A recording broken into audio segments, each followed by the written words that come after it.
Kozhikode പേരാമ്പ്രയിലെ car കത്തി ഗർഭിണി മരിച്ച സംഭവം ആസൂത്രിതമെന്ന് പോലീസ്. അപകടത്തിന്റെ നിർണായക CCTV ദൃശ്യം പുറത്തുവന്നു.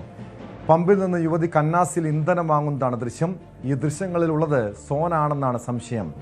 വാഹനത്തിന്റെ തകരാറല്ല തീപിടുത്തത്തിന് കാരണമെന്ന് പരിശോധനയിൽ വ്യക്തമായിരുന്നു.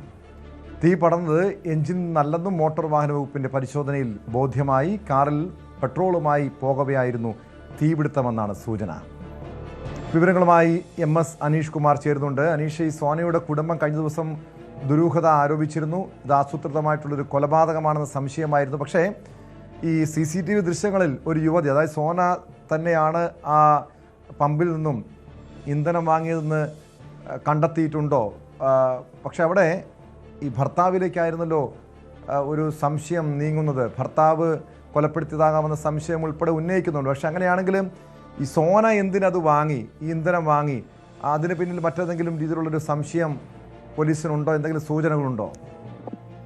ടോം, ഈ തീപിടുത്തം നടന്ന് ഗർഭിണി മരിച്ച അന്ന് തന്നെ നമ്മൾ ആ സംഭവ സ്ഥലത്ത് എത്തിയപ്പോൾ, അല്ലെങ്കിൽ വാഹനത്തിലെ പരിശോധനകൾ ഫോറൻസിക് വിഭാഗവും പോലീസൊക്കെ നടത്തുന്ന സമയത്ത് നമ്മൾ ആ സ്ഥലത്തുണ്ടായിരുന്നു. അന്ന് തന്നെ ചില സംശയങ്ങളുണ്ട്, അല്ലെങ്കിൽ ദുരൂഹതകളുണ്ട് എന്ന് നമ്മൾ റിപ്പോർട്ട് ചെയ്തതുമാണ്. പ്രത്യേകിച്ചും ഈ വാഹനത്തിന്റെ പെട്രോൾ ടാങ്കിൽ പ്രത്യേകിച്ച് ലീക്കോ അല്ലെങ്കിൽ മറ്റ് അത് പൊട്ടിത്തെറിച്ച ഒരു സാഹചര്യം ഉണ്ടായിട്ടില്ല. പിന്നെ ഈ എഞ്ചിൻ ഭാഗം, അതായത് റേഡിയേറ്ററും മറ്റുമൊക്കെ ചൂടാവുമ്പോൾ എഞ്ചിൻ ഭാഗം പൊട്ടിത്തെറിക്കുന്ന ഒരു സാഹചര്യം. പക്ഷേ എഞ്ചിൻ ഭാഗത്ത് യാതൊരു തരത്തിലുമുള്ള തീപിടുത്തം ഉണ്ടായിട്ടില്ല. ഒപ്പം ഈ പോലുള്ള ചോർച്ചയും അതും പലപ്പോഴും പൊട്ടിത്തെറിയിലേക്ക് നയിക്കാറുണ്ട്. പക്ഷെ അതും കുഴപ്പമില്ല. ഒപ്പം ഈ ഇലക്ട്രിക്കൽ സംവിധാനങ്ങൾ ഷോർട്ട് സർക്യൂട്ട്, ആ സാധ്യതയും പൂർണ്ണമായും തള്ളിക്കളഞ്ഞിരുന്നു. അതുകൊണ്ട് തന്നെ മറ്റെന്ത് തരത്തിലുള്ള ഇടപെടലാണ് ഈ തീപിടുത്തത്തിൽ ഉണ്ടായതെന്നൊരു സംശയം പോലീസിന് അന്ന് തന്നെ ഉണ്ടായിരുന്നു. പിന്നീടാണ് ഈ കുടുംബത്തിന്റെ പരാതിയൊക്കെ അടക്കം വന്നിരുന്നത്. ഈ റിജിൻലാലും ഈ സോനയും തമ്മിൽ അത്ര സ്വരച്ചേർച്ചയിലല്ല ജീവിതം നയിച്ചിരുന്നത്.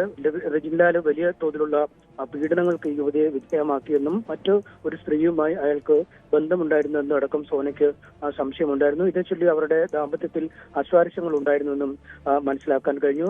പിന്നീട് മറ്റു ചില വിവരങ്ങൾ കൂടി നേരത്തെ പുറത്തു വന്നിരുന്നു. അതായത് +2 കാലത്ത് തുടങ്ങിയ ഒരു പ്രണയമാണ് ഇരുവരും തമ്മിൽ. ഇതിനിടയിൽ ഈ ബന്ധം വേർപിരിയുകയും മറ്റൊരാളെ വിവാഹം കഴിക്കാനായി റിജിൻലാൽ തയ്യാറെടുക്കുകയും ചെയ്തു. പിന്നീട് ഇതിനെതിരെ ഒരു കേസൊക്കെ നൽകുകയും ആ കേസൊക്കെ തീർപ്പാക്കി ആണ് റിജിൻലാൽ ഈ യുവതിയെ വിവാഹം കഴിക്കുന്നത്. അതിനുശേഷവും മറ്റു ചില ബന്ധങ്ങളിലേക്ക് ഇയാൾ പോയി എന്ന രീതിയിലുള്ള വിവരങ്ങൾ ഈ സോനയുടെ ബന്ധുക്കൾ പറയുകയും ചെയ്തിരുന്നു. അങ്ങനെ നോക്കുമ്പോൾ ആകെപ്പാടെ ഒരു ദുരൂഹത ഇക്കാര്യത്തിലൊക്കെ ഉണ്ടായിരുന്നു. പക്ഷെ പിന്നീടാണ് വളരെ വിശദമായ പരിശോധനയിലേക്ക് കടക്കുമ്പോൾ ഈ സംഭവം നടന്ന ദിവസം രാവിലെ ഏതാണ്ട് 7 മണി മുതൽ ഉച്ചതിരിഞ്ഞൊരു 3 മണി വരെ ഈ സോന